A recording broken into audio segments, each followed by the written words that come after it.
Kidney మారిస్తే తప్ప ప్రియ బతకదని డాక్టర్లు అంటున్నారు.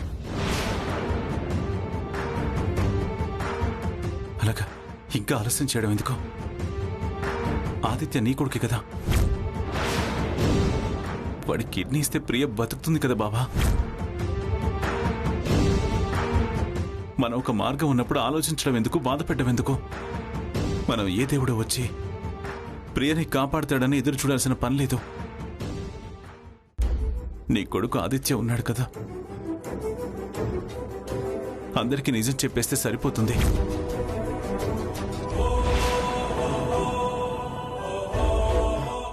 దాచినంత కాలం దాచాం.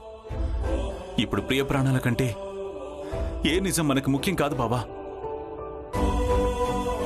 ఇప్పుడే ఇప్పుడే ఇప్పుడే అందరినీ పిలిచి ఆదిత్య మీ కన్న కొడుకని చెప్పేస్తాను. వద్దు బా, వద్దు, నిజం చెప్పొద్దు. నువ్వు నీ చెల్లెల మీద ప్రేమ కోసం తొందరపడితే ఇప్పుడిప్పుడే ప్రేమ తొంగి చూసిన దుర్గమ్మ మనసు మారే ప్రమాదం ఉంది. దుర్గ మూర్ఖురాలు, తన మనసు ఎప్పటికీ మారదు బావా. లేదు బావా, లేదు. దుర్గమ్మ మునిపట్లా లేదు, మారిపోయింది. ఎంతకాలం ఎవరినైతే ద్వేషించిందో వాళ్ళనే ఈరోజు చాలా ప్రేమగా పలకరిస్తుంది. ఏంటి బావా నువ్వు చెప్పేది? దుర్గేంటి ప్రేమగా పలకరించడం ఏంటి? అవును బావా, నువ్వు కోమాలోకి వెళ్ళాక ఇక్కడ చాలా విషయాలు జరిగాయి. ఎన్నో మలుపులు, ఎన్నో విచిత్రమైన సంఘటనలు జరిగిపోయాయి. నీకో విషయం తెలుసా? దుర్గా మర్డర్ కేసులో ఇరుక్కుంది.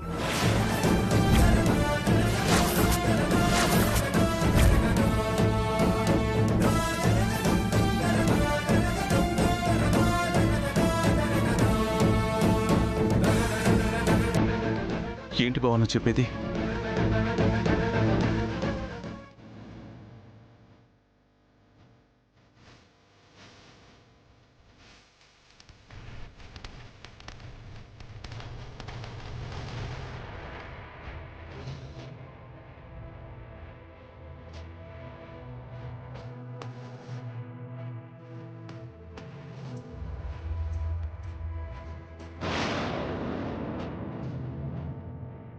తులసి ప్రియని చూస్తే చీయని చేదరించుకునే దుర్గమ్మ ఈరోజు వాళ్ళని గుండెల్లో పెట్టుకుంది.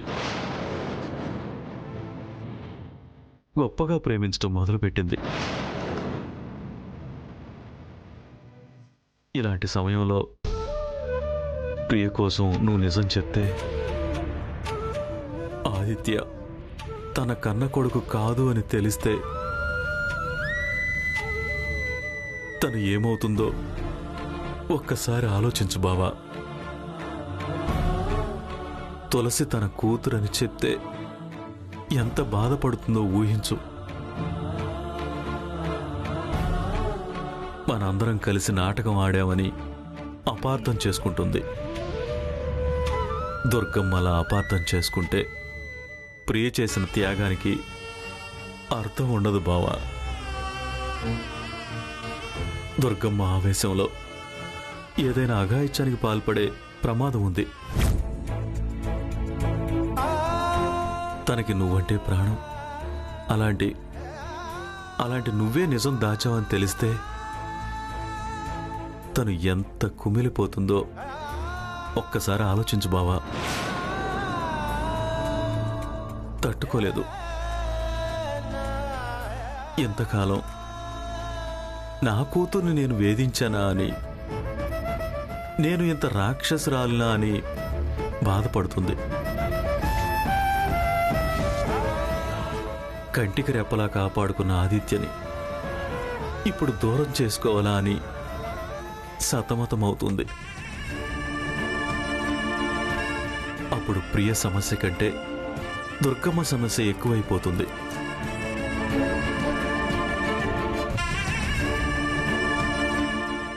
ఆవేశానికి అడ్డుకట్టలు వేయలేం.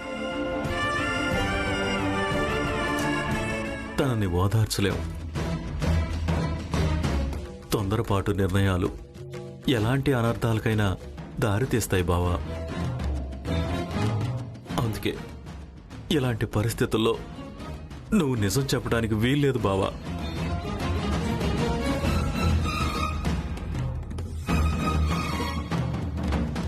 నిజం చెప్పొద్దని నువ్వంటున్నావు, కానీ నా చెల్లెల్ని కాపాడుకోవడం ఎలా?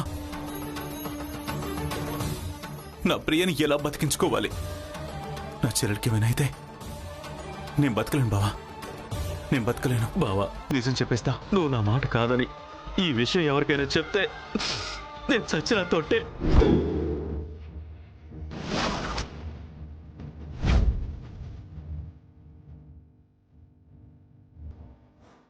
నేను బతికి ఉండాలి అంటే నిజం నీలోనే దాచుకో.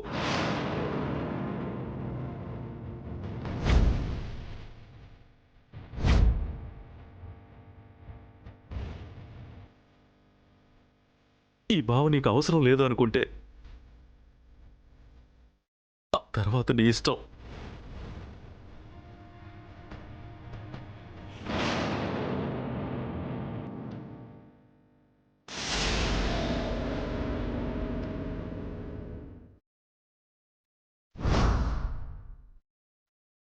ఆయనకి యాక్సిడెంట్లో షార్ట్ మెమరీ లాస్ అయింది. సంవత్సరం క్రితం నుంచి ఇప్పటి వరకు ఏం జరిగిందో అవేమీ గుర్తుండవు. నాకిచ్చిన మాట మర్చిపోయావా బావా? ఛే! నీకిచ్చిన మాట వల్లే నా చేతులు నేనే కట్టేసుకున్నట్టయింది. నీ మీద పొట్టేసి నా మాట నేనే కట్టడి చేసుకున్నట్టయిపోయింది. దుర్గ కోసం ఈ విషయంలో ఇలా చేయడం కరెక్ట్ కాదు బావా. దుర్గమ్మ కోసం కాదు బావా, పిల్లల భవిష్యత్తు కోసం.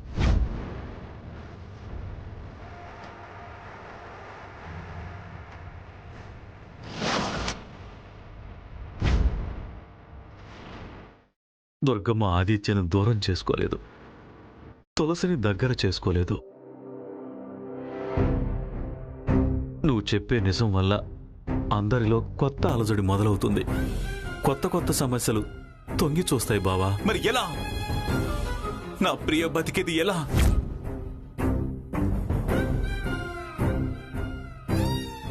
దేవుడున్నాడు బావా.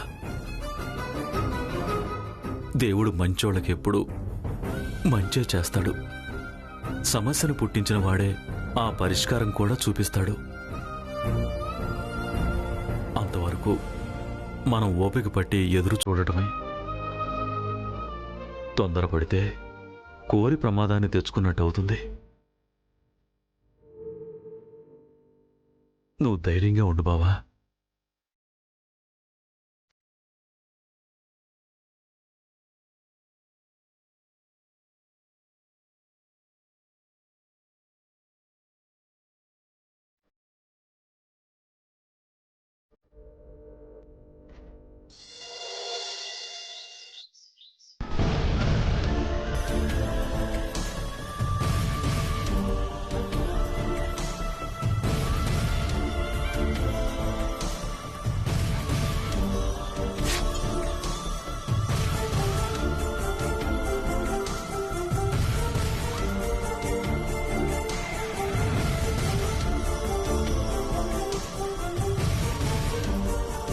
ప్రియకి మగపిల్లడు పుట్టాడన్నది నిజం.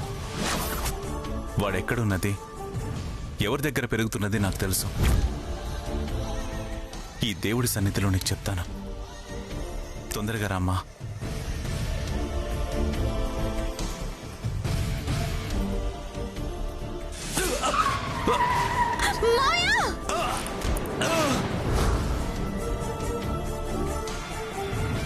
ఆవిడ 2 కిడ్నీలు పూర్తిగా డ్యామేజ్ అయ్యాయి. 48 గంటల్లో ఆవిడకి కిడ్నీ మార్చకపోతే చాలా ప్రమాదం. ప్రియాని బతికించుకోవడం ఎలా? మావయ్యకి షార్ట్ టైం మెమరీ లాస్ అని డాక్టర్లు చెప్పారు. మావయ్యకి యాక్సిడెంట్ ముందు జరిగింది గుర్తు చేయడం ఎలా?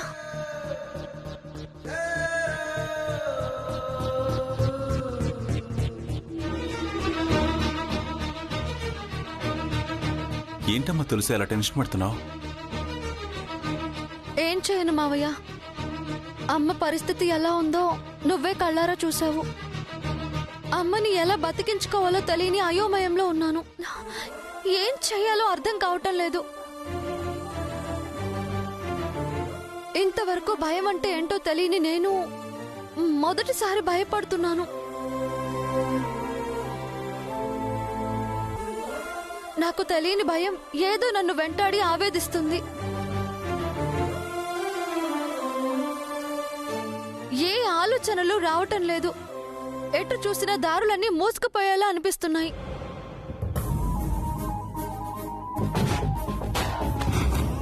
నువ్వు స్పృహలోకొచ్చావని సంతోషించాలో, అమ్మని బతికించుకోలేని పరిస్థితుల్లో ఉన్నానని బాధపడాలో అర్థం కావటం లేదు.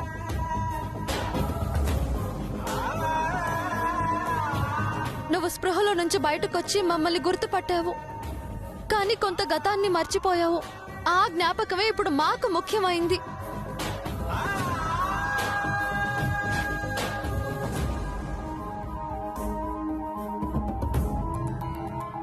అది గుర్తుకొస్తేనే కాని ప్రియా బతికి బయటపడదు. ఏం జరుగుతుందో దాన్ని తలుచుకుంటేనే భయం వేస్తుంది మావయ్య. నిజమేనండి. మీరెప్పుడెప్పుడు కళ్ళు తెరుస్తారా, ప్రియని ఎప్పుడెప్పుడు బ్రతికించుకోవాలా అని ఆలోచిస్తున్నాం. కానీ మీ పరిస్థితి చూస్తుంటే ఓ పక్క జాలిగానూ ఉంది, మరో పక్క నాకు భయంగానూ ఉంది.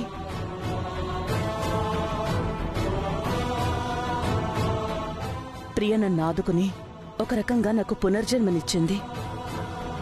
ప్రియ ఒక్క తులసికే కాదండి, నాకు తల్లి లాంటిదే.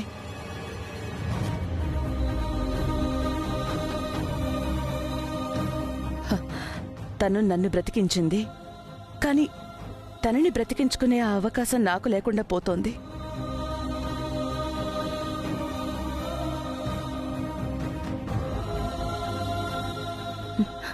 భగవంతుడు ఎందుకు ఇలా ప్రతిసారి మన జీవితాలతో చెలగాటం ఆడుతున్నాడో నాకు అర్థం కావట్లేదు. ప్రియా పిన్ అంటే అత్తయ్యకి చాలా ప్రేముంది మావయ్య. అసలు ఆ రోజు కోర్టులో ప్రియా పిన్ని ఆ లాయర్ని తీసుకురాకపోయి ఉంటే అత్తయ్య నిర్దోషిగా బయటకు వచ్చేదే కాదు.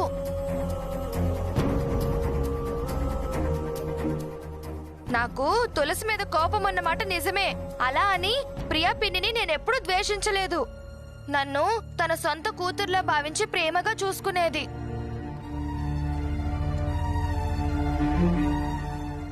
అవును, ఇంతకాలం గుండెల్లో బుల్లెట్ ఉంచుకున్నా ఏమీ కాని మీకు చిన్న యాక్సిడెంట్ అయి జ్ఞాపక శక్తి పోవడం ఏంటి? నాకేం అర్థం కావట్లేదండి.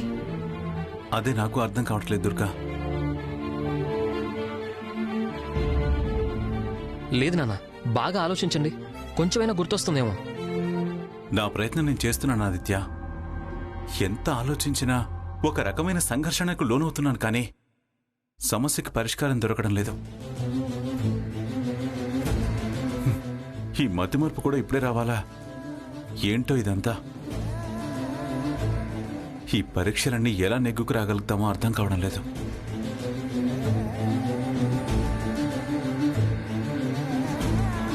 ఒకప్పుడు ప్రియ మాట తీసుకుని నిజం చెప్పనివ్వలేదు. ఇప్పుడు సాంబయ్య ఉట్టేసి నన్ను కట్టడి చేశాడు. నాకు గుండెల్లో ఉన్న బుల్లెట్ దాచుకోవడం తేలికైంది, కానీ నిజం దాచుకోవడం కష్టం అవుతోంది. నాలో నేనే ఉక్కిరి బిక్కిరయ్యే పరిస్థితి వచ్చింది. నిజం చెప్పాలని ఉంది, కానీ నేను నిజం చెప్పి దాని రుణం తీర్చుకోవాలనుకుంటున్నాను. కానీ నిజం చెప్పలేని పరిస్థితి నాది. అప్పుడు ప్రియ తీసుకున్న ప్రమాణం, ఇప్పుడు సాంబయ్య తీసుకున్న ప్రమాణం నా చుట్టూ లక్ష్మణ రేఖ గీశాయి. ఏం చెయ్యాలో, ఎలా చెయ్యాలో నా మనసుకి నేనే సముదాయించుకోలేకపోతున్నాను. నా అంతరాత్మకి నేను సమాధానం చెప్పుకోలేకపోతున్నాను.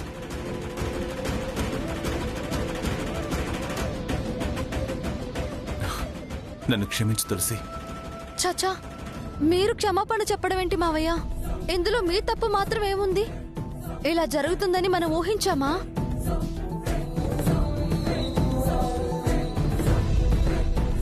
ప్రియ సాంబయ్య చేసిన త్యాగాన్ని తలుచుకుంటేనే గుండె తరుక్కుపోతోంది. అంత గొప్ప మనసు వాళ్ళకి ఆ దేవుడు ఎలా ఇచ్చాడో అర్థం కావట్లేదు. దుర్గ నాకు దూరం అయితే నేను ఉండలేనని పేగుబంధాన్ని దూరం చేసుకుని నా దుర్గని బ్రతికించారు. అలాంటి వాళ్ల కోసం నేను ఏం చేసినా తక్కువే. కానీ నేను నిస్సహాయ స్థితిలో ఉన్నాను. ఇంతమందివి ఉండి కూడా ప్రియాని బ్రతికించుకోవడం కోసం ఏమీ చేయలేకపోతున్నావు.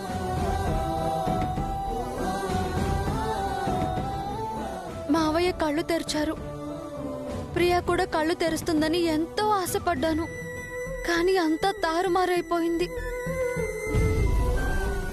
ప్రియ కోలుకోవాలని మొక్కుకొని దేవుడు లేడు. ప్రతి క్షణం ప్రియ బ్రతకాలనే కోరుకుంటున్నావు. నా మొర ఏ దేవుడు ఆలకించట్లేదు. చివరికి మీకు జ్ఞాపక శక్తి లేకుండా చేసి ఆ దేవుడు మనకి చాలా అన్యాయం చేశాడు. భగవంతుడు ఇంత కఠినాత్ముడని అనుకోలేదు. ప్రియ ఎన్నో పూజలు చేసింది, ఎన్నో నోములు చేసింది, ఎన్నో వ్రతాలు చేసింది. కానీ అవేవి పని చేయలేదనిపిస్తోంది. ఏ దేవుడు తనని కరుణించలేదు. అసలు తన మీద ఎందుకంత పక్షపాతం చూపిస్తున్నాడో అర్థం కావడం లేదు.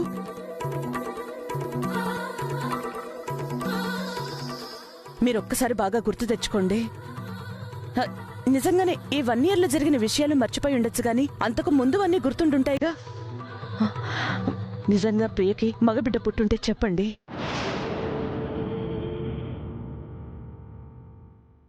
అతను ఎక్కడున్నా సరే, ఎంత ఖర్చైనా సరే వెతికి పట్టుకొచ్చి ప్రియ ప్రాణాల్ని నిలబెడతాం.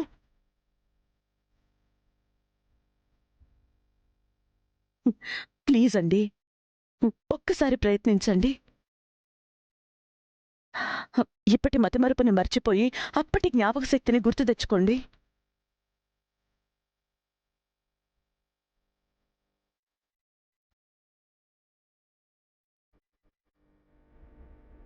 అవును నాన్న, అమ్మ చెప్పింది కూడా కరెక్టే కదా. గతం ఒక్కసారి గుర్తు తెచ్చుకోండి నాన్న. అత్తయ్యకి పుట్టిన మగబిడ్డ ఎవరో తెలుస్తుంది.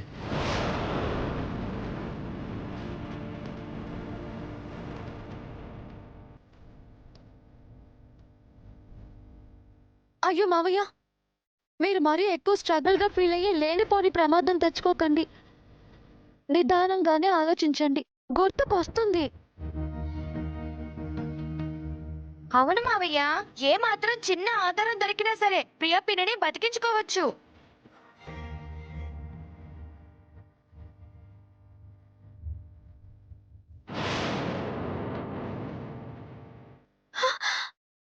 మావయ్య,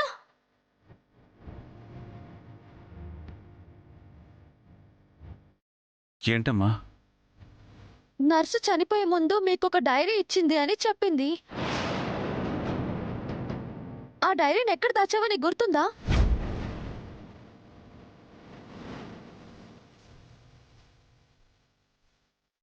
అది అది ఎప్పుడు జరిగిందమ్మా? అది నాకు గుర్తు రావట్లేదు. అయ్యో మావయ్య, నువ్వు కాన్ఫిడెన్షియల్ మ్యాటర్స్ అన్నీ, అది పర్సనల్ అయినా ప్రొఫెషనల్ అయినా, ఫామ్ హౌస్ లాకర్లో దాచేవాడివి కదా.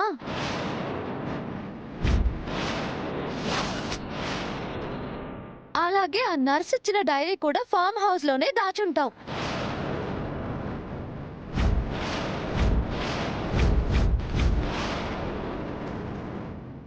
ఎస్ మావయ్య, ఖచ్చితంగా నువ్వు ఆ డైరీని అక్కడే దాచుంటావని నాకు అనిపిస్తోంది. నా ఆలోచన కరెక్ట్ అయితే ఆ డైరీ ఆ లాకర్లోనే ఉండాలి.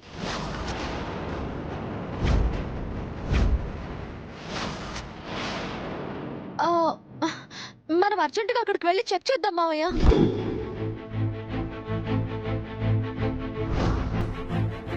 ఈ డైరీ తులసికి దొరికితే చాలా ఇబ్బంది అవుతుంది.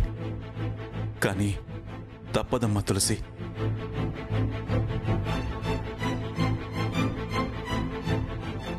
సారీ అమ్మా తులసి, నన్ను క్షమించమ్మా.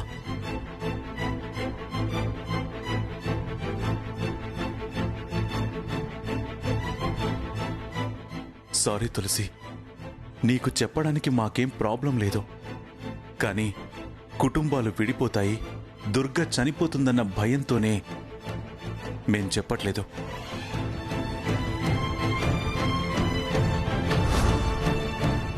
ప్రియ నా ప్రాణమమ్మా. తనని బతికించుకోవడం కోసం ఏ చిన్న విషయం గుర్తొచ్చినా చెప్పకుండా ఎలా ఉంటానో. కానీ మావయ్య, నువ్వు ఇంపార్టెంట్ సీక్రెట్స్ అనుకున్నవన్నీ ఆ లాకర్లోనే దాస్తావు కదా. మన అదృష్టం బాగుంటే మనందరి కోరిక నెరవేరుతుంది, ఆ డైరీ దొరుకుతుంది. కాబట్టి మనం ఒక్కసారి వెళ్ళి ప్రయత్నిస్తే అమ్మ బతుకుతుంది మావయ్య. పద మావయ్య, ప్లీజ్ పద వెళ్దాం.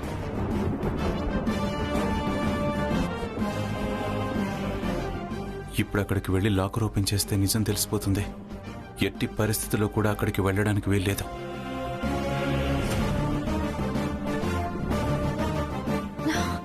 ఏంటి మావయ్య ఆలోచిస్తున్నావు? వెళ్దాం పద.